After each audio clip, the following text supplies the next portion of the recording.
नमो नमः छात्रमित्राणि नमः संस्कृताय. Come on, all my students, welcome to all of you.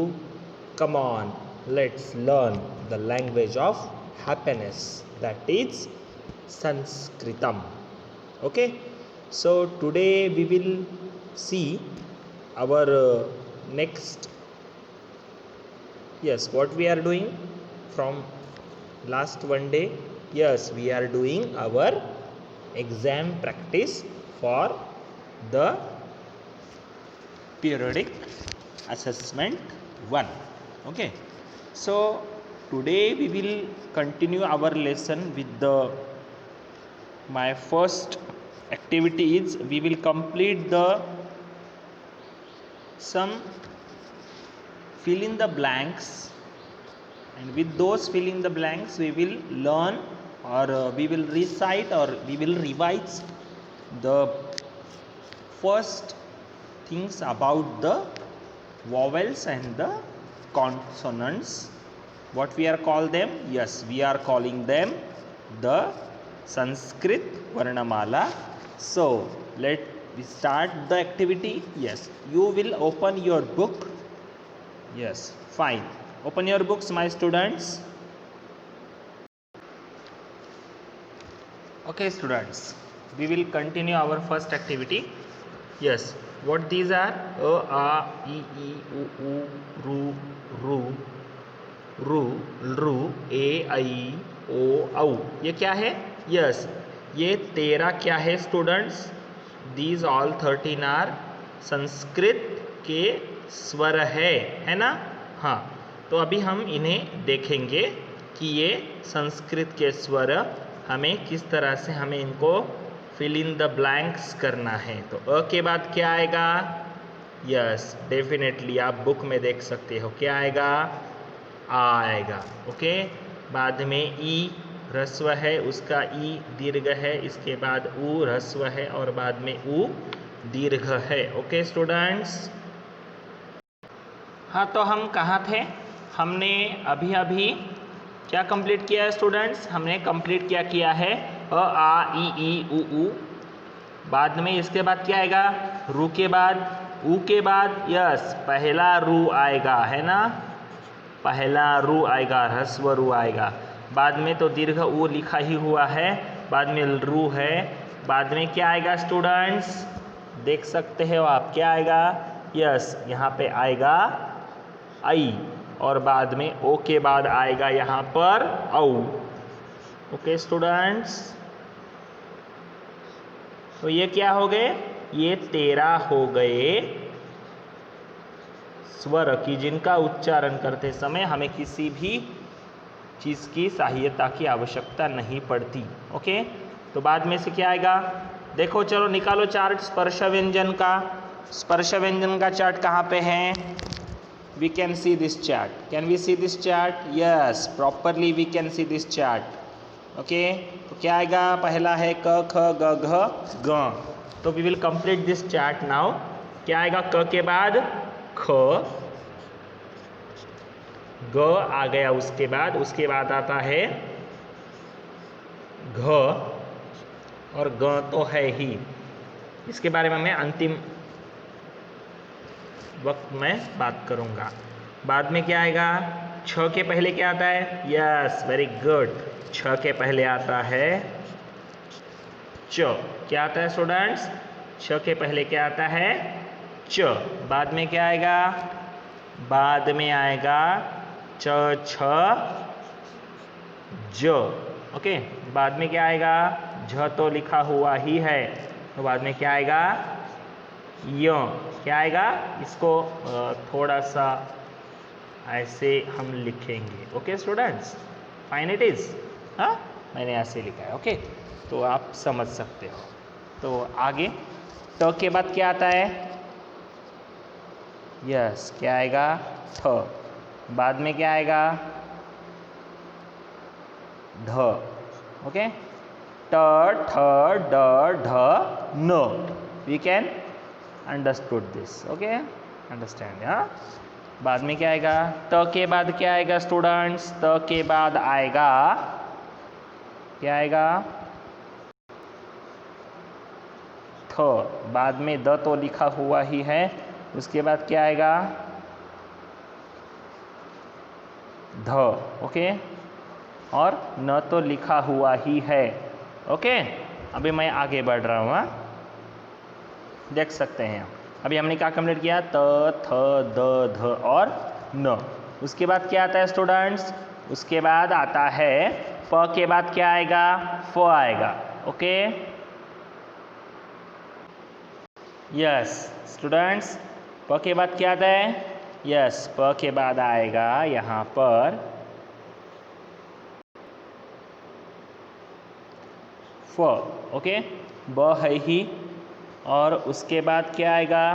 प, फ। प के बाद क्या आएगा? प के बाद क्या आएगा? फ आएगा। मैंने लिखा है? हाँ लिखा है। बाद में क्या आएगा इसके? प, फ। उसके बाद क्या आएगा? ब। उसके बाद भ, और अंतिम वर्ण क्या आएगा इसका? म। अभी हम भी जानते हैं कि वर्गीय व्यंजन में यह म,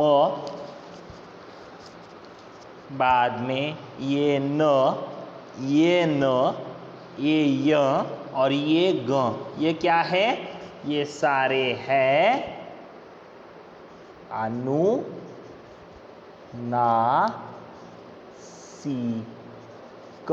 जिनका उच्चारण करते हुए हम नाक का उपयोग करते हैं। आप भी इसके बारे में जानते हो। ओके, अनुनासिक कौन से हैं? ग, य, न, न और ये म। Okay, you can understood this very well. Yes students, yes. So अभी हम थोड़ा सा आगे बढ़ रहे हैं। ओके, अभी हमें अंतस्थ व्यंजन का ब्लॉक कंप्लीट करना है, फिल इन द ब्लैंक्स करना है उसका भी। ओके, तो क्या आएगा? य के बाद क्या आएगा? र। बाद में क्या आएगा? ल। बाद में क्या आएगा? व।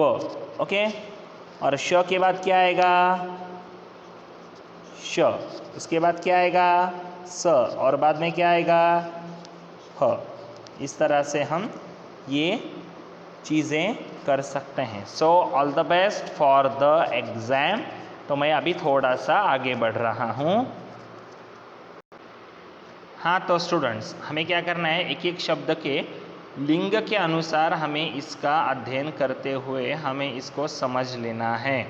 ओके, तो मैं अभी थोड़ा सा आगे बढ़ रहा हूँ। ओके, तो पहला शब्द कौन सा है? आप देख सकते हो, रामः। रामः का लिंग क्या आएगा?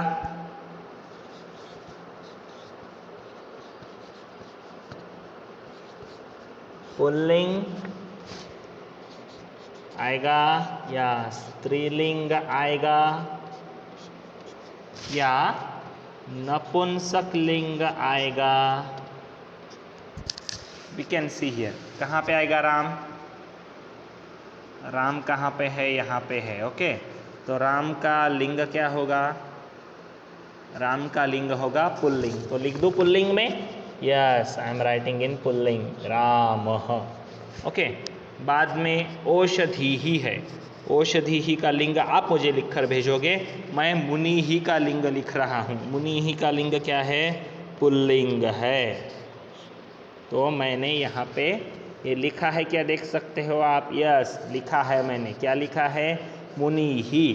बाद में मही लिखा है मैंने। मही का लिंग है, यस, मही का लिंग है स्त्रीलिंग। तो क्या आएगा यहाँ पे? मही।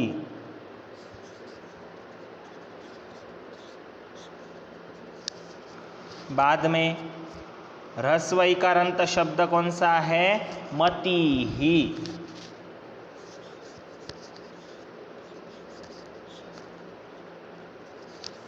मति ही स्त्रीलिंग शब्द है। ज्ञानम, इट मीन्स द नॉलेज। ज्ञानम का लिंग क्या है? कौन बोलेगा मुझे? हाँ, वेरी गुड। ज्ञानम का लिंग है नपुंसक लिंग, neuter gender. Yes, yes, we all know this. Yes, we all are very good students. So क्या आएगा इसके बाद? पात्रम।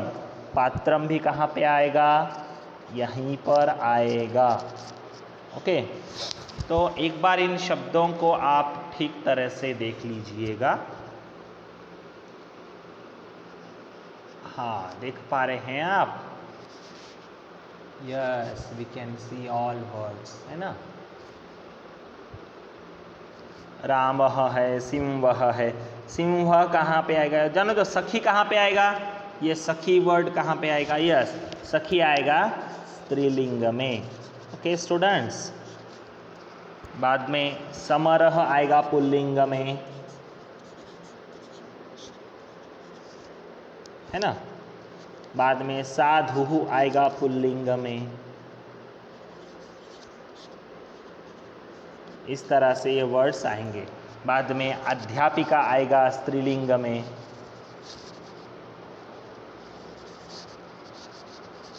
औषधि आप मुझे लिखकर भेजने वाले हो, औषधि का आंसर क्या आएगा? ओके, भूषणम आएगा नपुंसक लिंग में।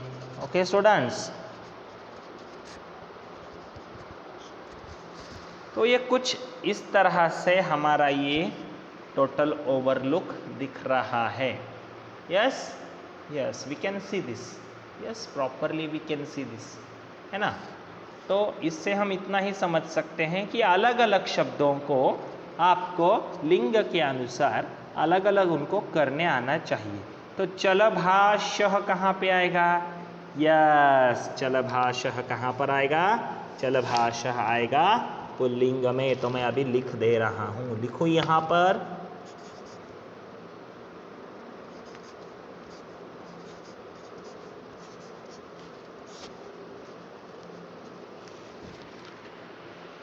Okay, so all the best for exams. Now I will go to the last point for the Vachan Gyan. Open your textbooks, my dear students.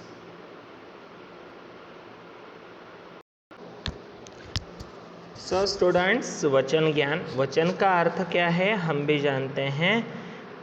वचन यानी कि संख्या, अर्थात जिन शब्दों से व्यक्ति या वस्तुओं की संख्या का बोध हो, हम उन्हें क्या कहते हैं? हम उन्हें वचन कहते हैं। एक वचनम, द्विवचनम और ये बहुवचनम, ऐसे 3 वचन है। पुल्लिंग में एक वचन होगा तो हम बालकः कहते हैं, स्त्रीलिंग में एक वचन होगा तो हम बालिका कहते हैं, और नपुंसकलिंग में एक वचन होगा तो हम क्या कहते हैं? हम पुष्पम ऐसे कहते हैं।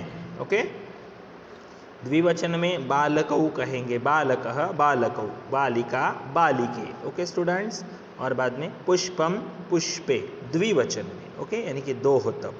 और अगला पॉइंट क्या है हमारा? अगला पॉइंट है बहुवचन, यानी कि जब हम 2 से ज़्यादा की चीज़ों के बारे में चिंतन करते हैं, उनके बारे में सोचते हैं, तब हम ये चीज़ पाते हैं। क्या है? बालक बहुवचन में होगा तो बालकाः, बालिकाएं बहुवचन में होंगी तो बालिकाः, और पुष्प यानी कि नपुंसक लिंग का पद यदि बहुवचन में होगा तो हम उसे कहेंगे पुष्पाणि। ओके, तीनों वचनों के रूप में अभी हम कुछ पुल्लिंग पद देखने वाले हैं। नरः एक वचन में, नरौ द्विवचन में, ओके, नराः बहुवचन में, यानी कि ये 1 हो गया, ये 2 हो गए, ये 2 से ज़्यादा हो गए। अश्वः अश्वौ अश्वाः, इस तरह से। ओके, तो कुछ पुल्लिंग पदों के बारे में अभी और हमें थोड़ी सी जानकारी इस रिवाइज लेसन में हमें ज़रा सी देखनी है। पहला कौन सा था? पहले थे, अभी के पद थे ह्रस्व अकारांत पुल्लिंग शब्द थे हमारे सामने सारे के सारे, ना। लेकिन अभी ह्रस्व इकारांत पद है मुनिहि मुनिहि मुनि मुनयः, कपिहि कपि कपयः, इस तरह से। हाँ, उकारांत पुल्लिंग शब्द गुरुहु गुरु गुरवः, इस तरह से हम इन शब्दों को देख सकते हैं। बाद में आता है स्त्रीलिंग आकारांत स्त्रीलिंग शब्दाः, चटका चटका चटके चटकाः, कन्या कन्ये कन्याः, इस तरह से। जननी जनन्यौ जनन्यः, ओके। सखी सख्यौ सखी सख्यौ सख्यः, ओके। ये एक वचन हो गया, ये द्विवचन हो गया और ये बहुवचन हो गया स्टूडेंट्स, ओके। तो अभी थोड़ा सा आगे बढ़ते हुए मैं नपुंसक लिंग के पदों के तरफ बढ़ रहा हूँ। नपुंसक लिंग में हम देख चुके हैं फलम फले फलानि, पुस्तकम पुस्तके पुस्तकानि। इस तरह से हम आज वर्णमाला की एक एक्टिविटी, लिंग परिचय की एक्टिविटी और इसकी वचन की हमने रीडिंग की एक्टिविटी की है। अंत में थोड़ी सी और रीडिंग की एक्टिविटी कर लेते हैं। 2 हमने राइटिंग की एक्टिविटी की है और हम एक अभी रीडिंग की एक्टिविटी कर रहे हैं, ओके। सिंहः सिंहौ सिंहाः, चंद्रः चंद्रौ चंद्राः, मयूरः मयूरौ मयूराः, गजः गजौ गजाः, वृक्षः वृक्षौ वृक्षाः, रविः रवि रवयः, ऋषिः ऋषि ऋषयः, सेनापतिः सेनापति सेनापतयः, हरिः हरि हरयः, okay students, fine it is now. So अंत में जाते जाते इतना ही कहूँगा कि अपना अपना ख्याल रखिएगा, कोई भी घर से बाहर ना निकले, ये सबके लिए अच्छा हो। और जितना आप घर में रहेंगे उतना आपके लिए, आपकी फैमिली के लिए बहुत ही बहुत ही बहुत ही अच्छा रहेगा। आपको आपके घर में रहना है। कल हमने इस एग्ज़ाम पैटर्न के बारे में हम कल ही देख चुके हैं। So all the best for your tomorrow's sessions and all things from me and my department. We are thinking about you all times because you all are students, we are teachers. So all the best for exams. धन्यवादाः, पुनर्मिलामः, जय Hind. All the best for exams. परीक्षायाः कृते मम भवन्तः सर्वेभ्यः परीक्षायाः शुभकामनाः। जय हिंद।